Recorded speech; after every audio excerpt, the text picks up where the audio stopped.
Okay students, so in this video we will be talking about monopolistic competition market. At its name is revealing that it is combination of monopoly and competition both.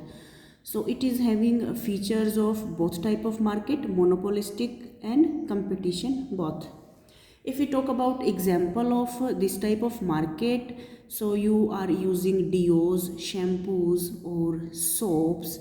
These are example of this type of market. If producers are different, if same producer is producing different types of soaps, then it is not a right example, it is not a technically correct example.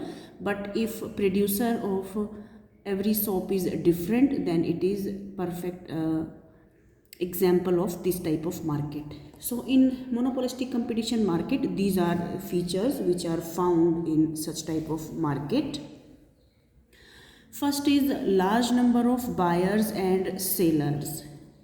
Second is selling cost. It is very important in this type of market, and it is not informative but it is competitive, because producers are doing this to snatch the customers of other rival firms. So selling cost or advertisement are very important in this type of market. Next is imperfect knowledge. Here people do not have perfect knowledge about the product. Uh, if we ask from any person which soap is best, or which mobile is best, or which deo is best, so every person will suggest a different name. Actually nobody knows which product is actually best. Next is products are differentiated. So products are differentiated means all products are not homogeneous, they are not identical. You can easily differentiate these products, that this product is of that company, or this product related to another company. So products are differentiated but still they are substitutes. Next is free entry and exit. There is no restriction on new entry of any firm or exit of any firm. Independent decision making. Every producer is free to decide color, size, features, price, etc. of its product. Next is product group instead of industry. Here in this type of market we don't use the word industry because all products are not identical, so we can't use this term industry. Here we use product group. In one type of product group, all the commodities which are substitutes technically and economically are in same group. If you have two different pens, one is of 10 rupees and one is of 100 rupees, these are not related to same product group because these are technically substitutes but not economically. So in product group we will consider only those products which are substitutes, not only technically but also economically. Next point is demand curve of a firm is also its market share. What does it mean? If this is demand of whole market or whole industry, according to this demand, which is industry's demand, or you can say total market demand, you can see that when price is 5 rupees, quantity demanded in the market is 100 units. And if there are only 4 producers, this is only one example.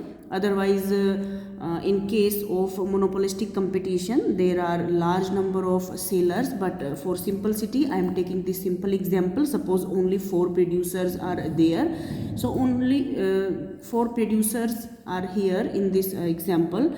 When price is 5 rupees, each will be able to sell 25 units. So in this way this total market demand is distributed among all the producers. So if we talk about demand curve of a firm, it is not only its demand curve but also it shows its market share. So these are some features of monopolistic competition market. Next we will talk about the equilibrium of the consumer. Same conditions will be applicable here also.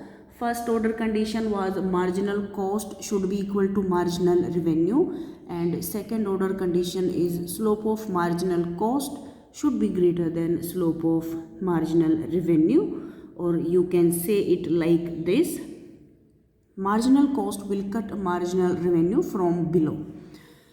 So this is the point where marginal cost and marginal revenue both are equal. So according to their intersection we got our quantity. This is equilibrium quantity. If producer is producing this much of quantity, he will be maximizing its profit, and this quantity can be sold on this price. We got our price also, so we have discovered price and quantity both in this type of market. This producer is experiencing losses or profit depends upon the situation of average cost. This is the point. We will compare this point with average cost, because this point is actually average revenue. See, average revenue.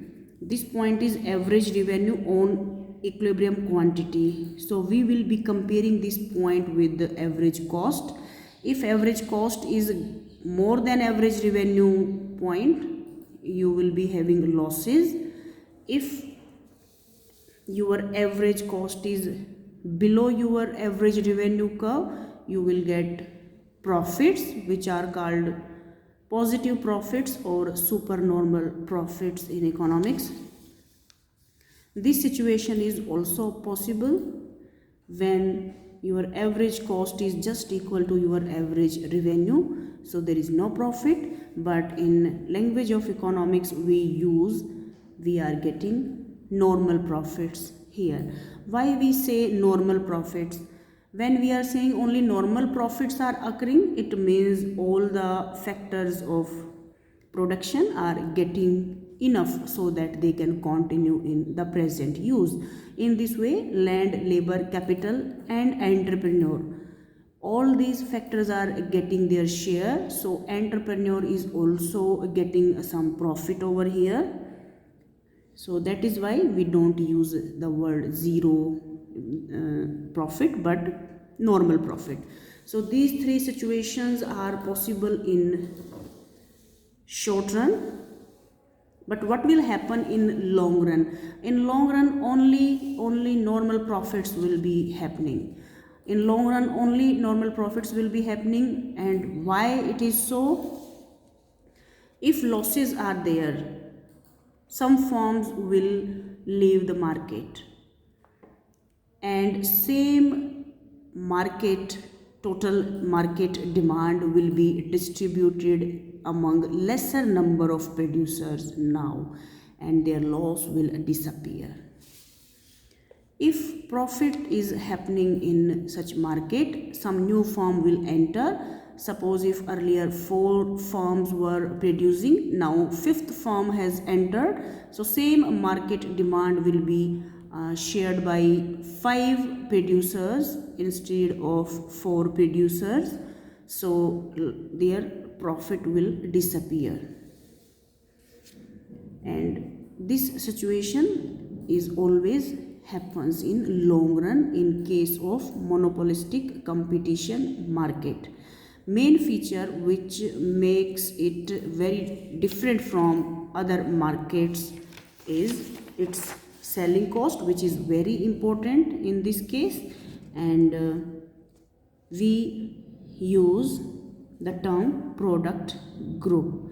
This term was given by Professor Chamberlain, who contributed a lot in case of monopolistic competition market.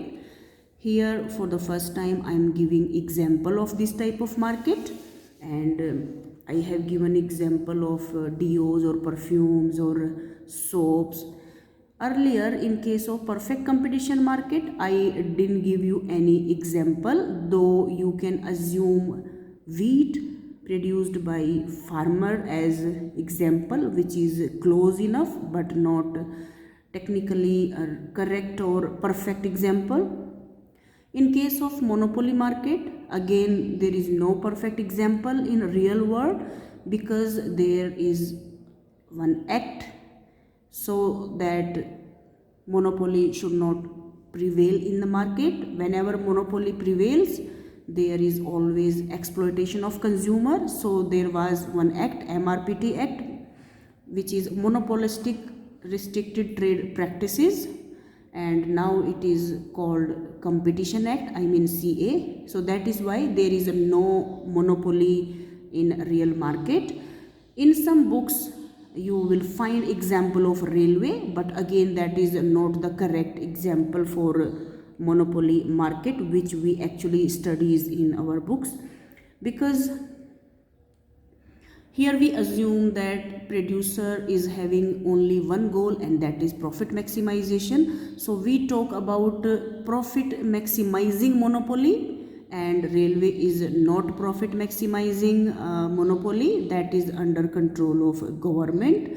Partially now it is going in private hands, but I would say there is again not a perfect example of monopoly market also, but this is the real world market. In our real life, we deal with many commodities which are related to this type of market. In real world, there is no monopoly market, there is no perfect competition market, but in real world, this type of market is found. But monopoly and perfect competition market are also important because after studying those markets, we can understand situations of different markets. So that's all about this type of market.